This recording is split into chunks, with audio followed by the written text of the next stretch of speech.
Hello दोस्तों, आप सभी का स्वागत है। आज हम भूकंप और सुनामी के बारे में पढ़ेंगे। इस वीडियो को आप लास्ट तक जरूर देखिएगा। लाइक, सब्सक्राइब और शेयर जरूर ठोक दीजिएगा। चलिए जानते हैं भूकंप कितने प्रकार के होते हैं, किस तरह इनको नापा जाता है, कितना विनाशकारी भूकंप हो सकता है, इसके आने का क्या क्या कारण हो सकता है, कौन मानव निर्मित होता है और कौन प्रकृति द्वारा प्रदत्त होता है, कैसे ये भूकंप आता है, इन सभी को हम जानेंगे। आपको लास्ट तक बने रहना है। चलिए शुरू करते हैं। भूकंप एवं सुनामी दोनों को पढ़ेंगे। अर्थक्वेक और सुनामी दोनों को हम पढ़ने वाले हैं डिटेल से। किस तरह से प्रश्न पूछेगा वो भी मैं बताऊंगा। आपको एक कॉपी उठाना है और जो मैं प्रश्न बताऊंगा किस तरह से प्रश्न पूछे जाएंगे उसको आप वीडियो देखने के दौरान कॉपी में नोट कर लीजिएगा। चैप्टर बाय चैप्टर क्वेश्चन भी बताएंगे और किस तरह से एग्जाम में पूछे जाएंगे वह भी आपको बताएंगे। पृथ्वी पर होने वाले आकस्मिक कंपन को भूकंप कहते हैं। यानी पृथ्वी पर जो है आकस्मिक कंपन होता है। जब कंपन होता है क्या होता है, हम लोग डोलने लगते हैं, ऐसे ऐसे घर और सब डोलने लगता है। यानी भूकंप आता है तो क्या होता है, कंपन होने लगता है। किस पर? पृथ्वी पर, अर्थ पर सब चीज डोलना शुरू हो जाता है। यानी अर्थ है कि भूकंप आया। अब यह प्राकृतिक और मानव निर्मित दोनों होता है। अब प्राकृतिक कैसे होता है, तो जैसे चट्टान, बड़ा सा चट्टान गिरा धड़ाम से भूमि पर, क्या हुआ, आसपास का भूमि हिलने लगा। इसके अलावा जो है जमीन जो है, जमीन से कोई गैस निकलने वाला है तो जमीन में क्या होता है, वलन होता है, तेजी से उठता है, तो उससे भी जो है भूकंप आने का जो है खतरा बना रहता है। इसके अलावा भी कई कारण हैं। मानव निर्मित है, जैसे बड़ा बड़ा बांध बना लिया, डैम बना लिया, पानी एकत्रित हो गया। अब पानी ऐसे ऐसे हिलेगा तो आसपास का जो है क्षेत्र को वह क्या करेगा, हिलाएगा। सड़क बनाया जाएगा, चट्टान को काटा जाएगा तो चट्टान जैसे पृथ्वी पर गिरेगा, जहां पे गिरेगा वहां का भूमि हिलेगा। परमाणु परीक्षण होता है, हाइड्रोजन परीक्षण होता है भूमि के अंदर। अब जैसे परीक्षण होगा तो भूमि कांपना शुरू कर देगी। तो ये मानव निर्मित कारण है। यानी प्राकृतिक कारण भी होता है और मानव निर्मित कारण होता है। प्लेट आपस में टकराएगा, जैसे भारतीय प्लेट, यूरेशिया प्लेट आपस में टकराएगा तो आसपास का भूमि जो है हिलना शुरू हो जाएगा। तो ये दो कारण है, प्राकृतिक और मानव निर्मित दोनों होते हैं भूकंप को लाने का कारण। अब भूकंप आने पर वायुमंडल में रेडान गैस निकलता है। जब भूकंप आता है तो वायुमंडल में कौन सा गैस निकलता है, रेडान गैस निकलता है। और इस गैस के कारण क्या होता है, सर चकराने लगता है। आप देखेंगे कि जैसे भूकंप आया थोड़ी देर बाद जो है आप चलना शुरू करेंगे तो आपका सर जो है चकराने लगेगा। यानी रेडान गैस वहां से निकल रहा है। एग्जाम में प्रश्न कैसे बनेगा, तो ये बार बार पूछता है कि भूकंप आने पर वायुमंडल में कौन सा गैस निकलता है। यानी भूकंप जब आता है तो कौन सा गैस निकलता है, तो रेडान गैस निकलता है। कॉपी में लिख लीजिएगा, कई बार एग्जाम में पूछा है भूकंप आने पर कौन सा गैस निकलता है, रेडान गैस निकलता है। भूकंप केंद्र के चारों ओर समभूकंपीय रेखा होता है। जैसे ये भूकंप आया है तो इसके चारों ओर जो यहाँ पे नापा जाएगा तो उसको कहते हैं समभूकंपीय रेखा। जहाँ पे भूकंप का समान जो है तरंग निकल रहा है तो उसको समभूकंपीय रेखा कहा जाता है। मान लीजिए कि ये जो है फोकस है, यानी भूकंपीय केंद्र है। इसके ऊपर पृथ्वी का जो सबसे ऊपरी जहाँ पे यह टकराता है, क्रस्ट में जहाँ पे यह टकराता है उसको कहते हैं ईपी सेंटर। यानी फोकस, यहाँ पे भूकंप जो है उत्पन्न होता है, डायरेक्ट ऊपर जाके यहाँ पे टकरा जाता है। जहाँ पे डायरेक्ट टकराता है उसको कहते हैं ईपी सेंटर और वहाँ से फिर फैल जाता है चारों दिशाओं में। क्या होता है, चारों दिशाओं में फैल जाता है। तो इधर जो है कम जो है तीव्रता होता है और यहाँ पे सबसे अधिक तीव्रता होता है। भूकंप तरंग तीन प्रकार के होते हैं। कितने प्रकार के होते हैं? तीन प्रकार के। प्राथमिक तरंग, द्वितीय तरंग और तृतीय तरंग। प्राथमिक तरंग को कहते हैं प्राइमरी वेव, द्वितीय तरंग को सेकेंडरी वेव और तृतीय तरंग को सरफेस वेव। यानी 3 तरंग के भूकंप आते हैं। ठीक है, अब प्राथमिक तरंग यानी पी तरंग क्या होता है? तो यह ठोस, गैस एवं द्रव तीनों माध्यमों में चल सकता है। ठोस में भी, गैस में भी और द्रव में भी, तीनों में यह चल सकता है। ये बार बार एग्जाम में पूछता है कि किस किस माध्यम में प्राथमिक तरंग यानी प्राइमरी वेव चल सकता है, पी तरंग चल सकता है। तो ठोस, द्रव और गैस तीनों में चल सकता है। इसका जो तीव्रता होता है चलने का 8 किलोमीटर प्रति सेकंड, 1 सेकंड में 8 किलोमीटर तक चल जाता है। 1 सेकंड में 8 किलोमीटर तक जो है पी तरंग चला जाता है। सबसे तेज चलने वाला जो है यही भूकंपीय तरंग होता है। इसको अनुदैर्ध्य तरंग के नाम से भी जाना जाता है, यानी अनुदैर्ध्य तरंग के नाम से भी इसको जाना जाता है। एग्जाम में पूछता है कि प्राथमिक तरंग यानी पी तरंग की तीव्रता 1 सेकेंड में कितना किलोमीटर होता है? तो 8 किलोमीटर तक होता है। इसे अनुदैर्ध्य तरंग भी कहते हैं। पी तरंग केंद्रीय भाग से गुजरता है। ये पृथ्वी है, इसके ऊपर में जो है एल तरंग यानी सरफेस वेग, सब चारों तरफ जो है सरफेस वेग यानी एल तरंग चलता है। बीच में जो ये आप देख रहे हैं ये पी तरंग है और यह पी तरंग केंद्रीय भाग, यहाँ जो केंद्रीय भाग है यहाँ से होकर गुजरता है। इस तरंग इसके नीचे से होकर गुजरता है। अब है द्वितीय तरंग, सेकेंडरी वेव, ठोस से होकर गुजरता है। यह केवल ठोस से होकर गुजरता है। 4 किलोमीटर प्रति सेकंड यानी 1 सेकेंड में 4 किलोमीटर इस तरंग निकलता है यानी चलता है। इसको कहते हैं अनुप्रस्थ तरंग। ठीक है, इसको अनुप्रस्थ तरंग होता है। कौन सा? द्वितीय तरंग, जिसको सेकेंडरी वेव कहते हैं। अगला है तृतीय तरंग, जिसे सरफेस वेव कहते हैं। इसको एल तरंग के नाम से जानते हैं। लंबी अवधि वाली तरंग है। देखिए पृथ्वी के चारों ओर ऊपर में चलने वाली ये तरंग है, तो सीधी सी बात है लंबी अवधि वाली तरंग है। सर्वाधिक विनाशकारी होती है। सीधी सी बात है, पृथ्वी के ऊपर में चल रहा है तो सबसे विनाशकारी तो यही ना होगा। अगर पृथ्वी के सबसे ऊपर चलेगा तो ऊपर में ही घर द्वार सब होता है, जीव जंतु पशु होते हैं। जब तेजी से चलेगा तो ऊपर में ही तो घर द्वार सब हिलेगा। तो सबसे विनाशकारी जो है एल तरंग को माना जाता है। यानी भूकंप तरंग 3 प्रकार के होते हैं, पी तरंग, एस तरंग और एल तरंग। ठीक है, इसको याद रखिएगा।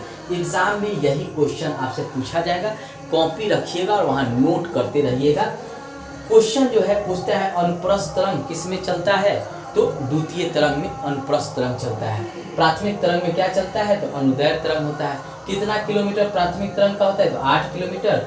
सेकेंडरी यानी द्वितीय तरंग का कितना होता है? तो 4 किलोमीटर। कौन ठोस, गैस और द्रव में चलता है? तो प्राथमिक तरंग। कौन केवल ठोस में चलता है? तो द्वितीय तरंग। कौन सबसे विनाशकारी होता है? तो एल तरंग। सरफेस वेव सबसे विनाशकारी होता है। चलिए और भी कुछ फैक्ट जानते हैं, कॉपी में नोट करते चलिएगा क्वेश्चन फॉर्म में।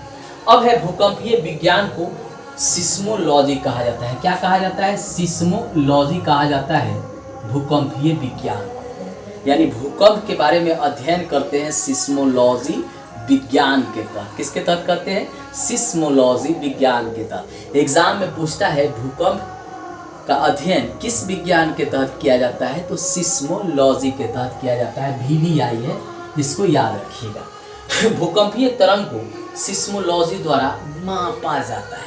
किस तरह मापा जाता है भूकंपीय तरंग को? तो सिस्मोलॉजी द्वारा इसको मापा जाता है। एग्जाम में पूछता है कि किससे मापा जाता है? तो सिस्मोलॉजी द्वारा जो है भूकंपीय तरंग को मापा जाता है। कई बार एग्जाम में पूछता है, कॉपी पे नोट करते चलेंगे। भूकंपीय तरंगों को जो नापा जाता है उसके लिए 3 प्रकार के स्केल का प्रयोग करते हैं। एक है राशि फेरल स्केल जो 1 से लेकर 11 तक मापा जाता है। दूसरा है मर्केली स्केल और तीसरा है रिएक्टर स्केल। भारत में सबसे ज़्यादा भूकंप मापने में रिएक्टर स्केल का ही प्रयोग किया जाता है। गणितीय विधि से मापा जाता है। 0 से 9 तक जो है तीव्रता होता है। हाँ, एक बात और बताते हैं, 1 से 2 तक के बीच में 10 गुना वृद्धि होती है। समझ लीजिए, यानी 1 और 2 के बीच में 10 गुना वृद्धि होती है। और 0 से लेकर 9 तक जो है मापा जाता है रिएक्टर स्केल से, यानी जितना तीव्र होगा उतना रिएक्टर स्केल में आगे दिखाएगा। यानी 5 से लेकर 9 तक सबसे विनाशकारी होता है। अभी जो है टर्की में भूकंप आया था, 5 से ऊपर था, 7 रिएक्टर स्केल तक चला गया था, सबसे विनाशकारी, सब चीज तहस नहस हो गया था। बार बार पूछता है रिएक्टर स्केल जो है इसका आविष्कार किसने किया था? तो चार्ल्स ई रिएक्टर ने किया था 1935 में। बार बार ये एग्जाम में पूछा जाता है। अब है सबसे ज्यादा भूकंप कहाँ आता है? तो प्रशांत महासागर में आता है, 68% भूकंप आता है। ये वाला जो क्षेत्र है आपका काला काला देख रहे हैं, इधर है प्रशांत महासागर और इधर भी है प्रशांत महासागर। ये है आपका प्रशांत महासागर, क्योंकि पृथ्वी गोल है। मान लीजिए कि इस तरह समझिए, पृथ्वी गोल है तो यहाँ जो है दोनों तरफ प्रशांत महासागर, ये खोलेंगे तो क्या हुआ? इधर प्रशांत महासागर और इधर प्रशांत महासागर। तो इधर प्रशांत महासागर है और इधर प्रशांत महासागर है। और सबसे ज्यादा भूकंप यहीं पे आता है, 68%। बार बार एग्जाम में पूछता है। उसके बाद कहाँ आता है? तो 21% भूकंप मध्य महाद्वीपीय पेटी में आता है, यानी इधर वाला जो क्षेत्र है इसमें जो है आता है 21%। ठीक है, अगर पूछे सबसे ज्यादा भूकंप कहाँ आता है तो प्रशांत महासागर पेटी में आता है, यानी प्रशांत महासागर के तट पर सबसे ज्यादा भूकंप आता है 68%। उसके बाद 21% जो है मध्य महाद्वीपीय पेटी, यानी ये वाला जो भाग है उसमें आता है। अब आप भूकंप के बारे में तो समझ लिए, यानी पृथ्वी पर आने से जो चीजें हिलता है, अर्थक्वेक पृथ्वी पर आता है। समुद्र में जो आता है भूकंप उसको कहते हैं सुनामी। क्या कहते हैं? सुनामी। समुद्र में जब आएगा तो क्या होगा?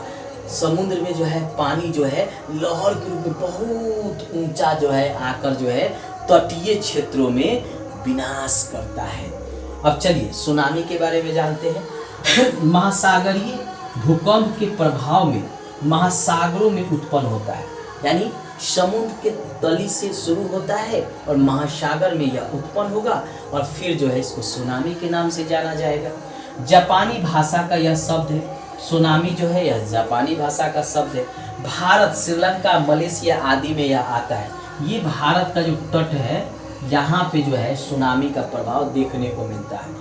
ये आपका जापान है यहाँ पे, ये मलेशिया, इंडोनेशिया, यहाँ पे सुनामी आता है। सुनामी चेतावनी प्रणाली जो है हैदराबाद में लगाया गया है। कहाँ पे लगाया गया है? हैदराबाद में सुनामी क्या है? प्रणाली का विकास किया गया है। सुनामी चेतावनी प्रणाली, सुनामी चेतावनी प्रणाली कहाँ पर विकास किया गया है? हैदराबाद में।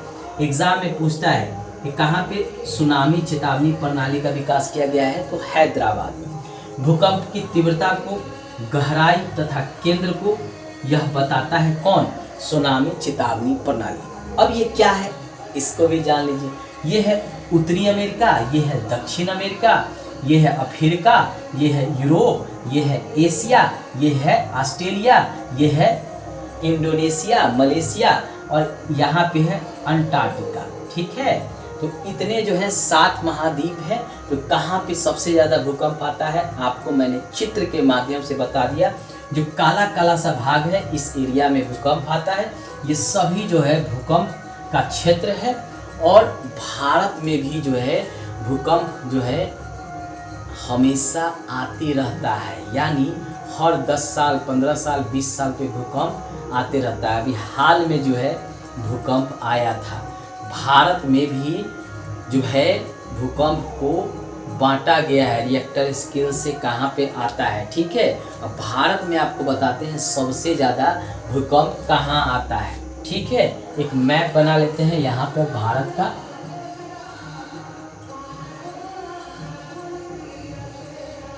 देखिए ये भारत है,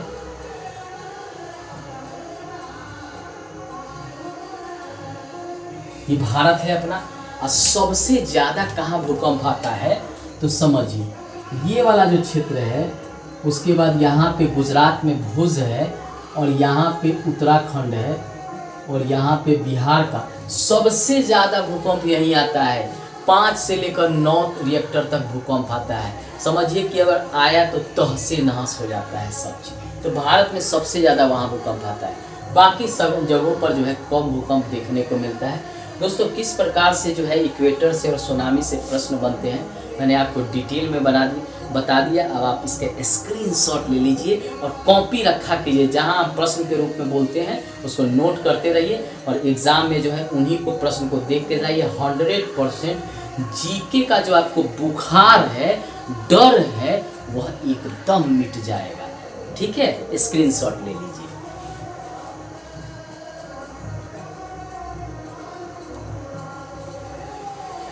जीके और जीएस से जो आपको डर लगता है, उस डर को मैं एकदम मैपिंग के द्वारा दूर कर देंगे। ट्रिक से भी याद करने का तरीका बताएंगे।